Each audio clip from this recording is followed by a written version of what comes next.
Dengan ilmu DP murahnya, cukup 500.000 saja, bisa langsung pamer ke calon mertua.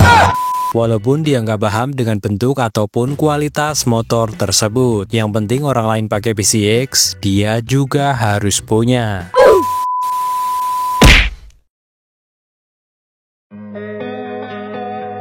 Walaupun saat peluncuran motor ini cukup sepi, karena selain desainnya makin mirip curut, peluncuran Honda PCX 160 kemarin juga tertimpa oleh peluncuran Yamaha Aerox Alpha yang cukup trending. Nah, baru beberapa bulan berjalan, ternyata penjualan motor ini cukup kencang, yang kata seorang blogger laris manis kayak kacang.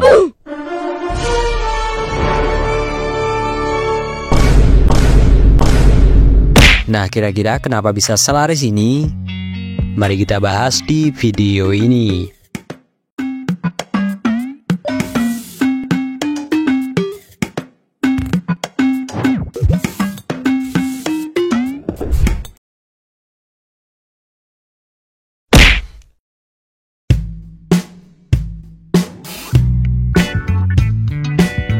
Diluncurkan akhir tahun lalu, Honda PCX 160 mendapat perubahan yang cukup mayor dari generasi sebelumnya. Yang paling ketara adalah pada bagian cover stang dan muka yang makin mirip curut ini. Sebenarnya kehadiran Honda PCX 160 baru ini nggak terlalu mengejutkan, karena sebelumnya motor ini sudah rilis lebih dulu di EICMA Milan, sehingga kita sudah lebih dulu tahu bagaimana bentuk motor ini. Selain perubahan desainnya yang signifikan, yang tidak kalah signifikan adalah perubahan harganya yang mencapai 40 jutaan. Hal ini dikarenakan adanya penambahan fitur yang makin canggih dan futuristik. Hal inilah yang cukup menjadi daya tarik, selain mesinnya yang powerful tanpa gimmick, dan pastinya tidak lemah di bagian listrik.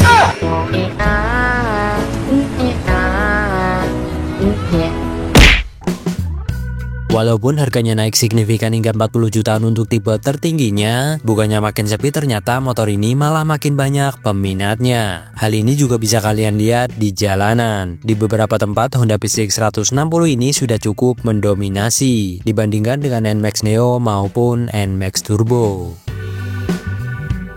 Sebenarnya sinyal ini sudah terlihat ketika motor ini dipamerkan di ajang IMS beberapa waktu lalu, yang berhasil memikat hati ratusan pengunjung dan mencatat penjualan sebanyak ratusan unit sepanjang pameran. Nah, kembali ke pertanyaan awal, kenapa motor ini bisa laris manis? Tentunya ada banyak faktor yang membuat motor ini laris manis. Yang pertama adalah karena efek lebaran. Di Indonesia, Lebaran sudah identik dengan hal-hal baru, seperti baju baru, rumah baru, sampai kendaraan baru. Budaya ini didukung dengan adanya THR yang diberikan tepat sebelum Lebaran. Bagi yang pengeluaran buat Lebaran tidak terlalu banyak, sisa dari THR tersebut bisa buat DP motor ini. Dan kenapa motor ini? Ya karena ini motor mewahnya Honda, yang mana di Indonesia, Honda walaupun sudah cukup buruk citranya di sosial media, tetapi di dunia nyata masih jadi idola. Ditambah bujukan dahsyat dari salesnya, dengan ilmu DP murahnya, cukup 500.000 saja, bisa langsung pamer ke calon mertua.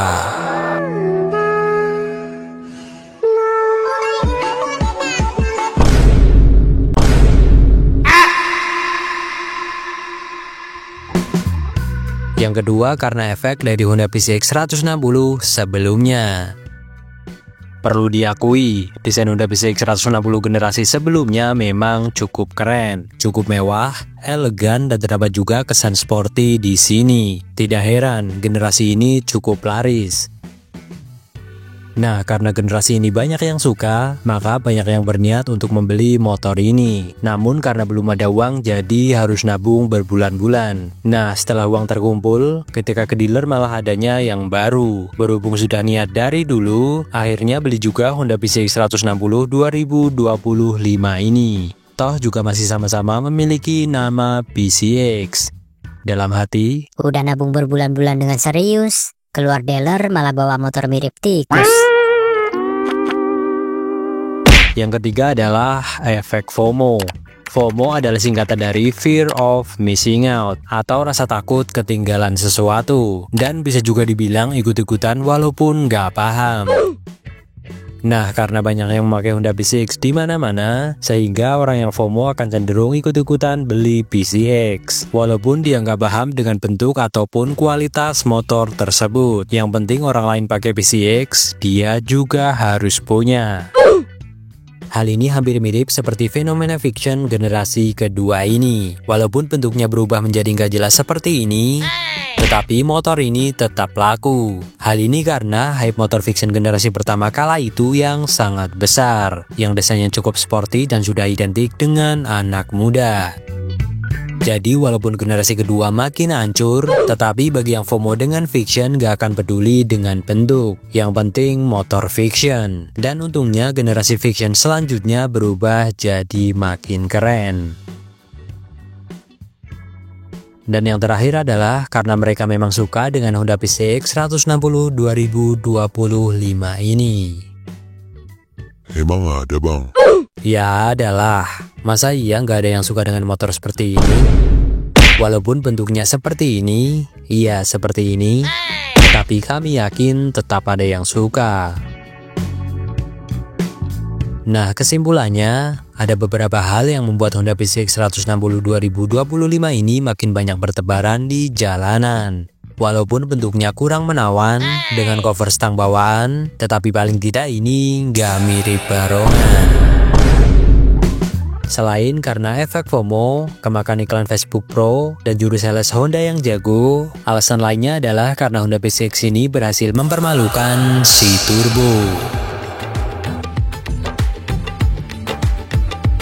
Di daerah Bojonegoro Tuban, saya lebih mudah menemukan PCX baru daripada NMAX baru. Baik di tempat parkir maupun selama dalam perjalanan di daerah pedesaan, itu saya lebih mudah menemukan Honda PCX baru daripada Yamaha NMAX baru. Nah, ini tanda bahaya buat Yamaha NMAX karena secara nasional sebenarnya Yamaha NMAX itu masih lebih baru.